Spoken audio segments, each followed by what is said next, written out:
توی این ویدیو قرار با هم دیگه یاد بگیریم که چطوری با گوشی توی دستمون بنر تبلیغاتی و کاور پستامون رو درست بکنیم و 5 تا فایل لایه باز داریم که قرار با هم دیگه کاستومایزش کنید. پس توی ادامه ویدیو همراه من باشید.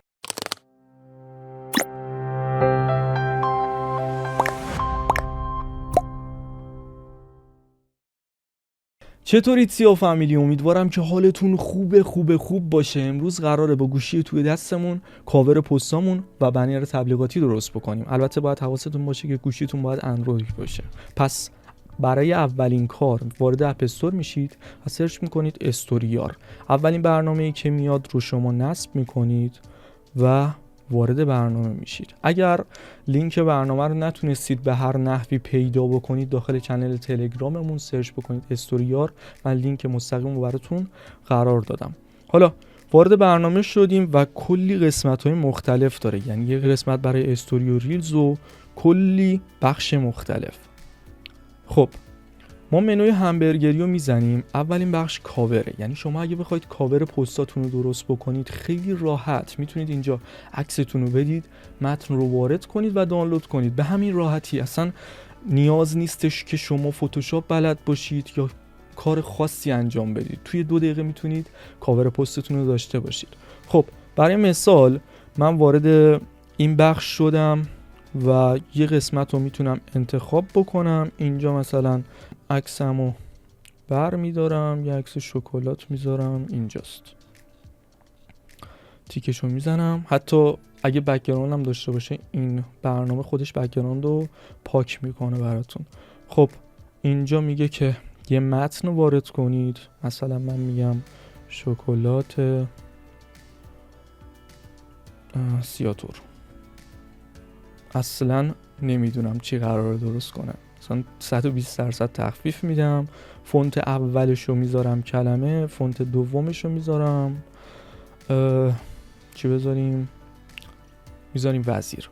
خب ادامه ساخت پست رو میزنیم و تمام، درست شد براتون. خیلی راحت، یعنی از این راحت تر نمیشه. میبینید کامل براتون درست کرده. حالا سایزم براتون گذاشته که چه سایزی مناسبه و میتونید دانلود بکنید خیلی راحت. خب این یه بخشش. بخش بعدی بخش استوری و ریلزه، یعنی شما مثلا میخواید یه بنر تبلیغاتی یا استوری خاص درست بکنید. توی این قسمت میتونید مثلا من از این بنر خوشم اومده، اینجا عکس رو دوباره وارد میکنید، عکس همون شکلات خوب بود، تیکشو میزنید و بعد اینجا اسم محصول رو میزنید. اسم محصولم که میزنم شکلات، برند رو میزنیم سیاتور، دکمه سفارش هم میزنیم 1 بخر 3 تا ببر. خب فونت اول رو بذاریم کلمه، فونت دومو یه چیزی که بیاد وزیر، ساحلم خوبه، همینو میزنیم درست بکنه. اصلا فکرشو بکنید ما تو 4 دقیقه، کمتر از 4 دقیقه، تو 2-3 دقیقه تونستیم یه دونه کاور پست و یه دونه بنر تبلیغاتی درست بکنیم. به همین راحتی دانلود رو میزنم و اینجا میتونم چیزی که درست کرده رو ببینم. خیلی چیز خفنی شد. یعنی شما الان بخواید با فتوشاپ چنین چیزی رو درست بکنید، اگر لایه‌شو نداشته باشید کلی باید زمان بذارید.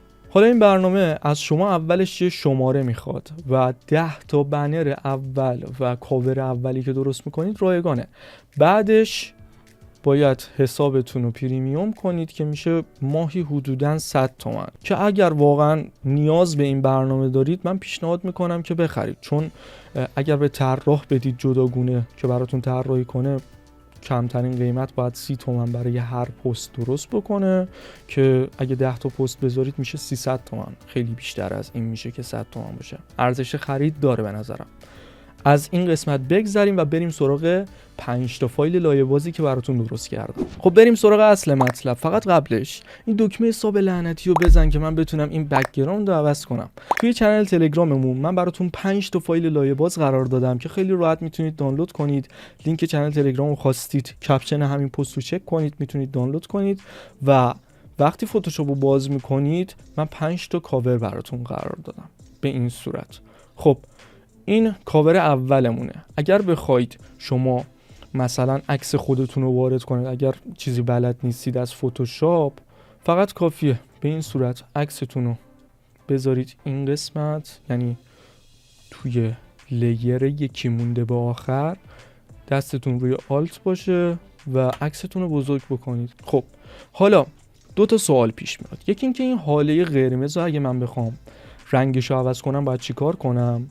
دو اینکه اگه بخوام این هاله یکم بزرگتر بشه باید چی کار کنم؟ جواب سوال اول، شما روی لیر این هاله کلیک میکنید، یه کنترل یو میزنید. وقتی کنترل یو زدید این قسمت براتون باز میشه.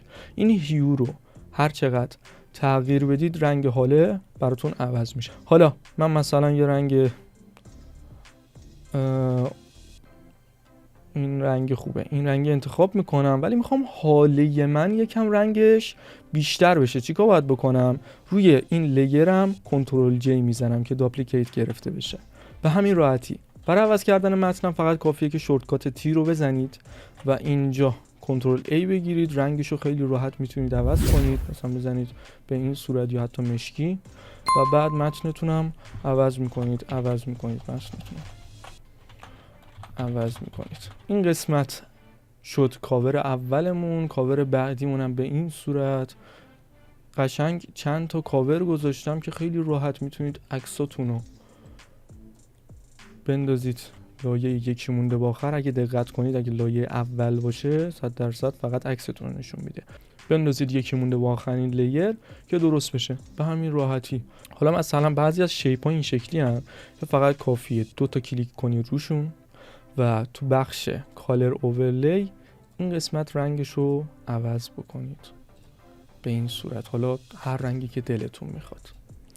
این شد از کاورهای بعدی. اگر سوالی داشتید تو تلگرام حتما ازم بپرسید.